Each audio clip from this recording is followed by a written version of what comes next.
Bismillahirrahmanirrahiim. Kusoo dhawaada cashirkeeni toddobaad ee HTML Basicska. Haddii aynu soo furno Sublime Text Editor-kii, waxaynu kusoo dhex jirnay basic HTML-kii.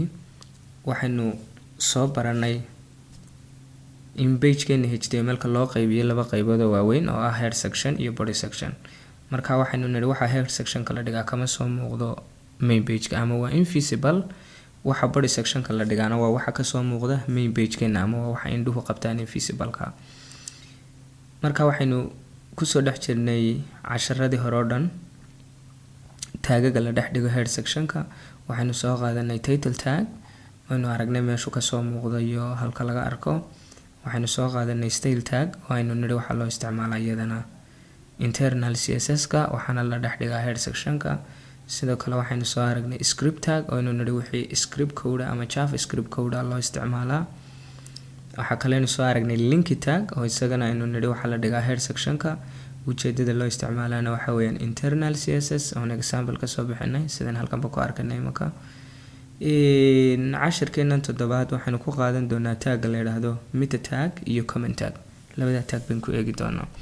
So example haddii aan qoro imaka meta tag, taggan la yiraahdo meta ujeedooyin fara badan baa loo isticmaalaa, laakiin waxaan soo qaadan doonaa anu muxuu ahaayay labada ugu muhiimsan.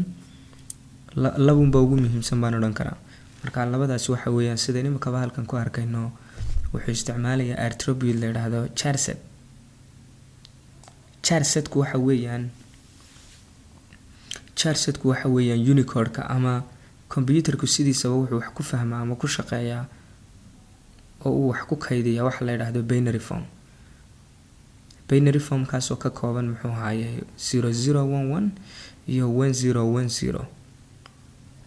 So marka computer-ka ama memory-gu si uu u fahmo datadan markuu akhriyayo ama file-kan una kaydiyo una fahmo format-ka isticmaalaysa ee character binary form Unicode-ka ayaa loo isticmaalaa meta.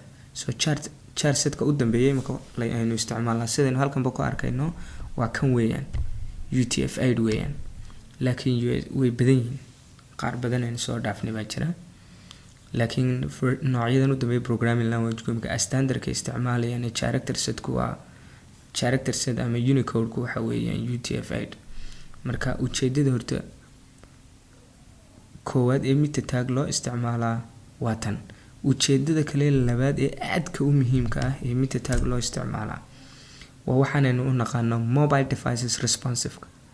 Tusaale ahaan markaad website samaysid ama web page samaysid, waynu ognahay maanta teknolojiyadda dadku isticmaalayaan inay kala duwan tahay ama devices-ka isticmaalayaan. Maybe qofka ka soo galaya website-kaaga iPad, qofka ka soo galaya mobile device, qofka ka soo galaya computer desktop, qofka ka soo galaya laptop. So waxaynu ognahay dhammaan electronic devices-ka computerized-ka aynu isticmaalayna inay kala duwan yihiin. oo kala duwanaanshuhu uu yahay maxay screen size-ka. Mid buu screen-kiisu yaryahay, mid baa dhexdhexaad, mid baa weyn. Marka waxaan u baahanahay markastoo dadku ay website-keena ka galaan different screen devices-ka kala duwan inuu website-keena aanu wax broken aanu ku iman, inuu responsive noqdo, uu mid walba size-kiisa automatic u leegaado. Marka meta tag waxa loo isticmaalaa marka responsive-ka la sameynayo. Haddii aanu shayga size-ka yare laga soo galay computer shayga device-ka size-ka yare laga soo galay website-kaagu aanu responsive ahayn ama application-kaagu aanu suitable ku ahayn ama aanu ku habboonayn in lagu isticmaalo small device-ka yar ama aan meta tag lagu darin, waxa dhacaysa in resolution-ka lumo, in content-gaagii la arki waayo. Example intaanan imika kan qorin aanan waxba qorin aan browser-ka ku furo.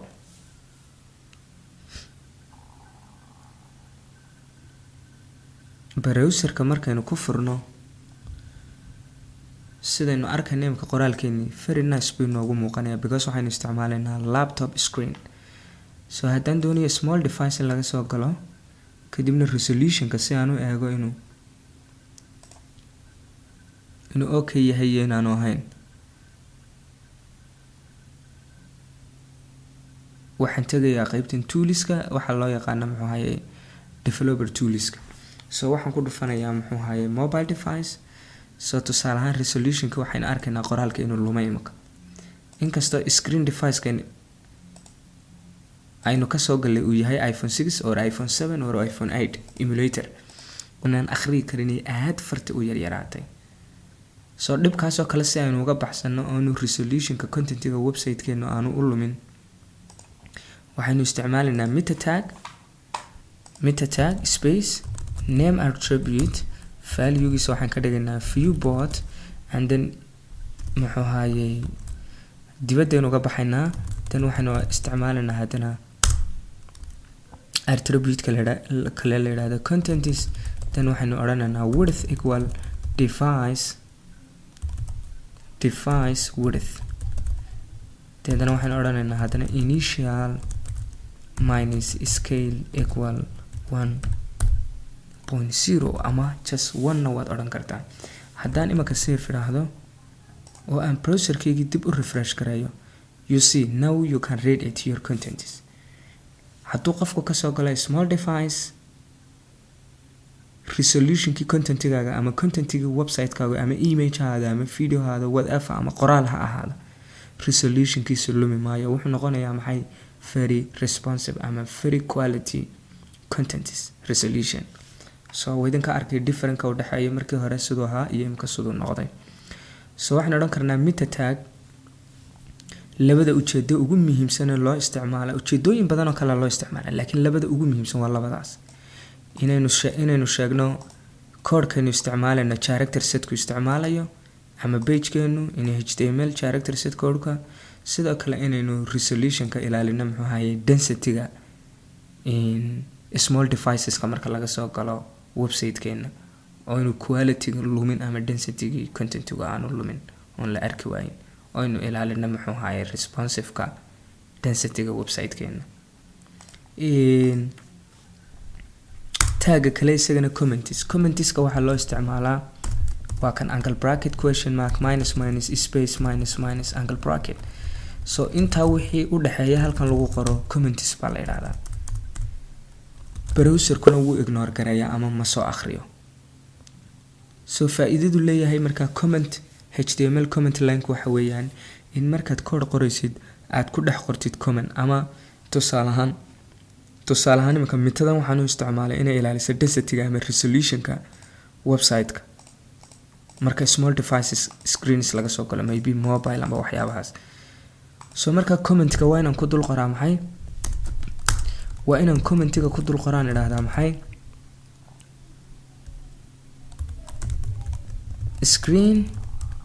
screen size density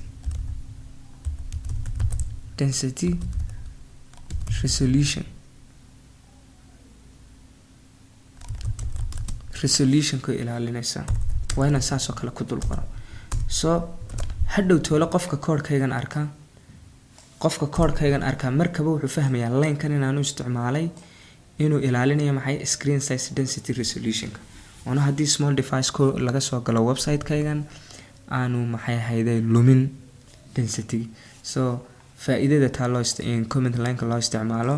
sidoo kale markaad code qoraysid inaad line kastoo code-ood qortay aad ujeedada comment line ku dul qortid, si adiga laftaadu haddii berri ka maalin aad dib u eegayso code-kaagii ay xusuusin kuugu noqoto laymankan code-ka waxaad u isticmaashay shaqada kuu qabani.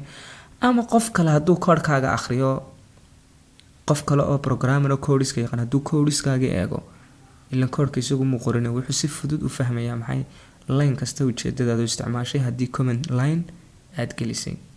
waxaan u maleynayaa inaad fahanteen labadan taagna, comment line tag iyo meta tag, iyo ujeedooyinka ugu muhiimsan ee loo isticmaalo. cashirkeenana halkaas inoogu joogayaa. intaynu cashirka xiga ku kulmayno waxaan idin leeyahay practice wanaagsan.